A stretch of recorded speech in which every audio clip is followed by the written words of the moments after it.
au bout d'un certain temps, je ne vais pas rentrer dans les détails ce soir, mais tout cela peut se chiffrer et ça peut être se calculer de façon très précise. Donc en réalité, au bout d'un certain temps, la planète et toutes les formes de vie, les espèces qui vivent dessus, passent à un autre niveau de conscience. Ils sont invités à passer à un autre niveau de conscience.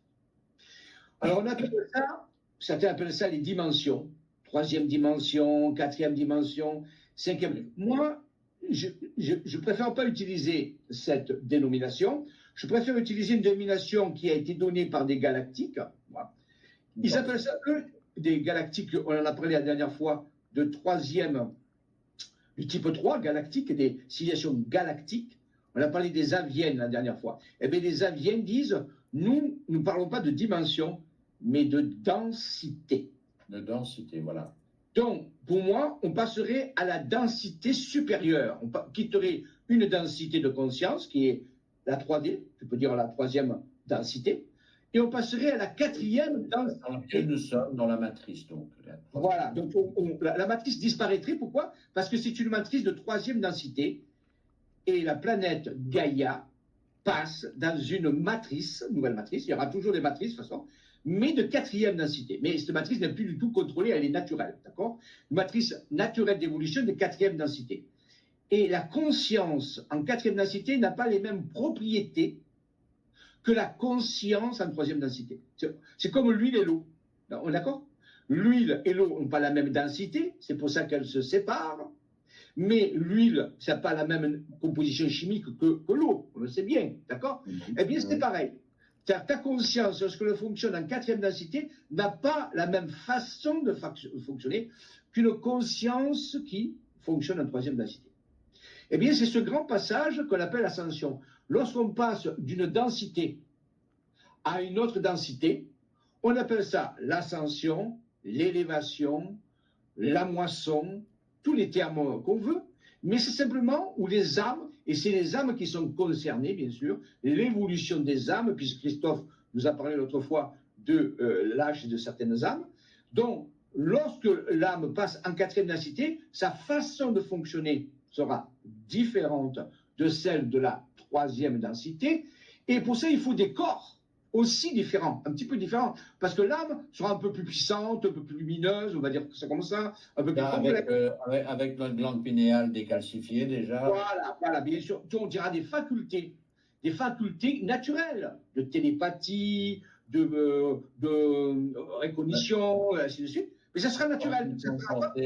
Transmission de pensée, télépathie. Voilà, exactement. Donc, il faudra que ton corps, ton ADN et ton corps soient différents, un peu plus complexes, on veut dire, pour que cet arbre... On va déjà retrouver notre ADN divin, déjà. On va repasser à l'ADN de 12 brins, déjà, non? Alors, peut-être pas tout de suite 12 brins, parce que 12 brins, c'est énorme. Hein, on est les cas 2.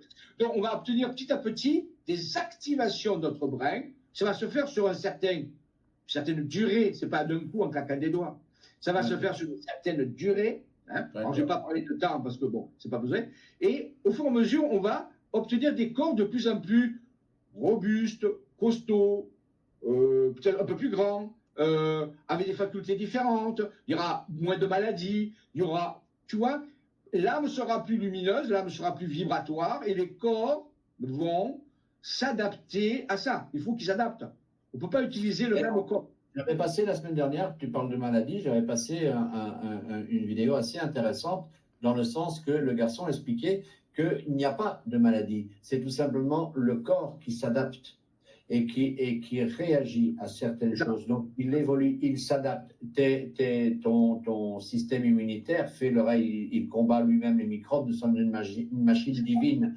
Donc, une maladie, un mal de tête, une fièvre, n'importe quoi, c'est le corps qui s'adapte. Donc, c'est vrai aussi, cette histoire. Tout à fait. Oui, c'est une question d'environnement. C'est-à-dire que notre environnement va changer. Alors, l'environnement va changer, ça ne veut pas dire le paysage. Ça veut dire la vibration. En termes scientifiques, ça veut dire que les électrons vont tourner plus vite sur les orbites atomiques. Ce qui va donner une vibration plus rapide aux atomes, donc aux molécules, donc à la composition de tout. Et il faudra donc que tu aies un corps qui s'adapte à cette nouvelle vibration. Tu vois ce que je veux dire? En alchimie, ça fait 2-3 ans que l'on vit cette ascension énergétique. et C'est ça. vibratoire. C'est ça. Avec, ça se transmet par des insomnies, des douleurs, des...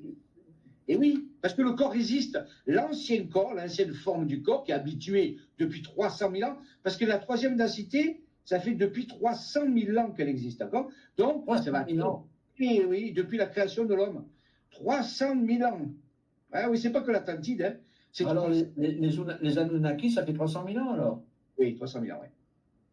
Ouais, Ah, les Anunnaki, c'est 300 000 ans.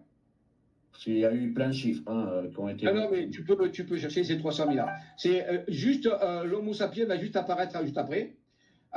Donc, en réalité, c'est à peu près entre 250 et 300 000 ans.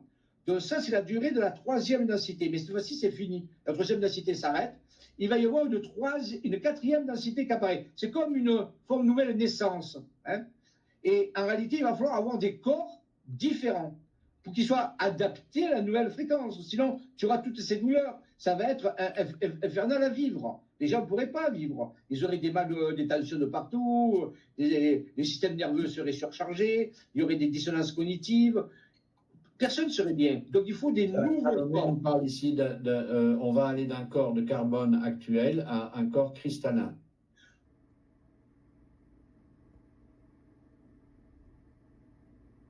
Que ces images que vous allez voir sont déjà connues des gens de la surface de la Terre.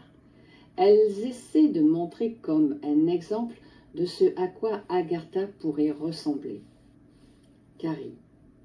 Je sais qu'il y a dans ces images des cartes, différentes sortes de choses. Aussi, je me demande si les groupes comme les moines tibétains et les gens de l'Égypte ancienne ont une connexion plus forte avec l'Agartha. Et appelez-vous Agartha la terre intérieure ou est-ce quelque chose de différent? Tamarinda. Tous les continents ont une connexion avec la terre intérieure. Avant tout, Agartha est un continent dans la terre intérieure. Dans ce continent, il y a beaucoup de villes, beaucoup de règlements. Pour entrer dans la terre intérieure, il y a beaucoup d'entrées depuis plusieurs endroits sur la terre. Carrie. Donc, pourrais-je aller à l'un d'entre eux? Pourrais-je aller dans la terre intérieure? Tamarinda. Oui, si vous préparez votre corps pour un tel voyage et votre esprit, bien sûr, vous pouvez faire un tel voyage. Carrie. Donc, je suppose qu'il me faut atteindre un certain niveau de conscience pour être capable de traverser cela.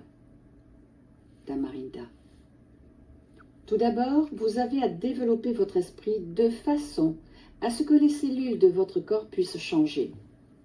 Développer votre esprit n'est pas une formule ésotérique. Développer votre esprit veut dire avoir une façon différente de penser, une façon différente d'utiliser votre esprit. Les pensées sont des fréquences.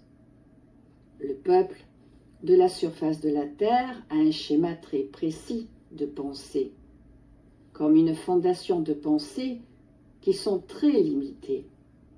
Et nous, en tant qu'êtres, nous les utilisons tous les jours. Seulement ces mêmes pensées, rien de nouveau, rien de plus.